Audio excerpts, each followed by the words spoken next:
Welcome to Module 4 of Leading Remotely during COVID-19.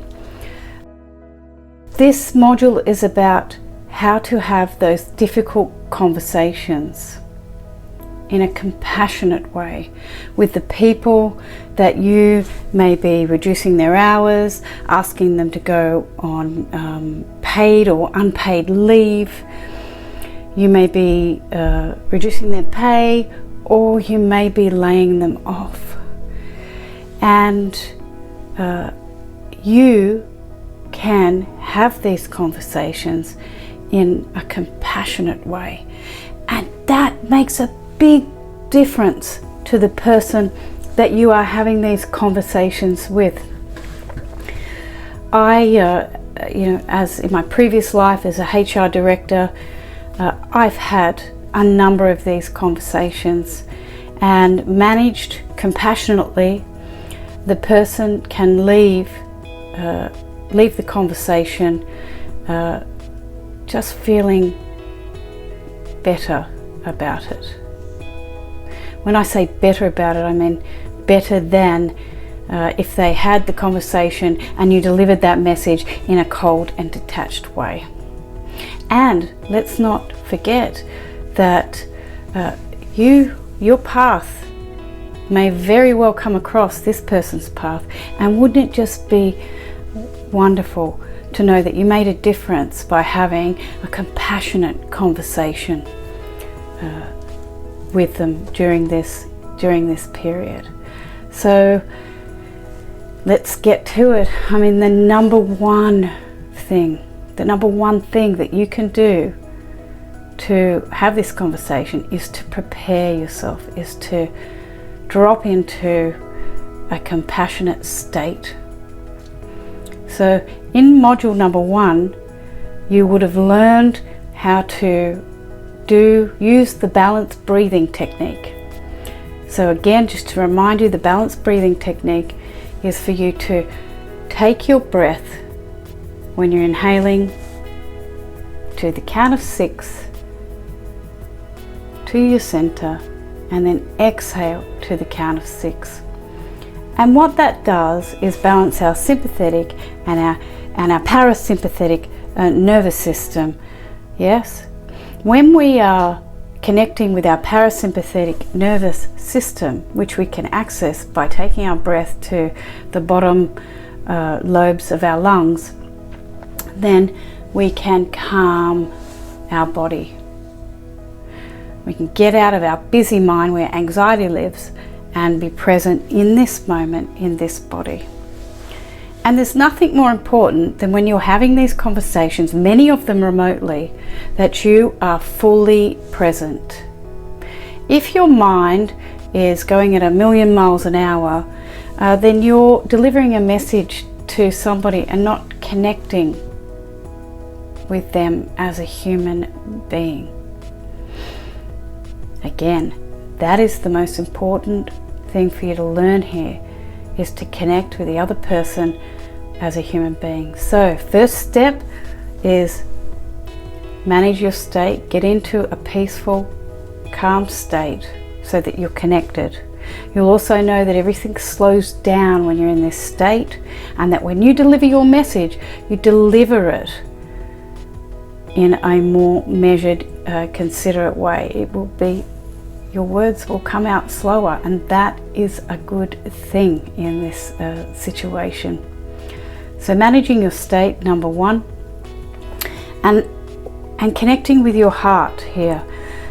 So connecting with your center through your breath, but also taking your breath into your heart and feeling your heart, feeling where compassion lives in your body. This is how you prepare yourself before you have these conversations. Now, you've got this person in front of you. They're probably already nervous, expecting the worst. And here are a few ways that you can deliver this message. So I'm going to role play this now. So, John, what I've got to say is not easy. I wish I wasn't delivering this message to you. I wish I wasn't here in this situation delivering this message. Yeah. John, I have to reduce your hours. Yeah. And just after you've delivered that message, stop talking. The biggest mistake you can do is go on and on and on and on, justifying, putting more things in. Just let the message land, and you sit back, take a few deep breaths, and hold the space for that message to fully sink in. And just hold the space. Be present for this person in their time of need. Now you'll get some responses like, oh no, how am I going to pay my bills? What am I going to do now? You might get people panicking in front of you, crying. All of that is natural. It is okay. Expect it. And you keep breathing into your center. You don't need to sort of reach out and fix things or, hug the person in front of you. All you need to do, the best thing you can do for that person that's sitting in front of you, is hold the space with your presence. You can only do that if you are indeed present. So keep breathing, keep feeling your presence, connecting with your heart, and then just sitting in silence with this person as they go through all the things that this means for them. Yeah. And then when they're finished, you can say, yeah, it's tough, isn't it? This is tough. I'm really sorry. I'm really sorry. And then you might need to repeat that a few times. And again, hold the space for that person. And look into their eyes when you say, I'm sorry. Don't look away and say, oh, I'm really sorry. Connect with them. Connect with them here, connect with them here, connect with them here. I'm really sorry this is happening to you. I wish I wasn't doing this. And after you might need to go through some technical details about what happens next, delivering all that with compassion as well. And I think it's vitally important at the end of this conversation that you say, things will change. Keep in touch. Please keep in touch.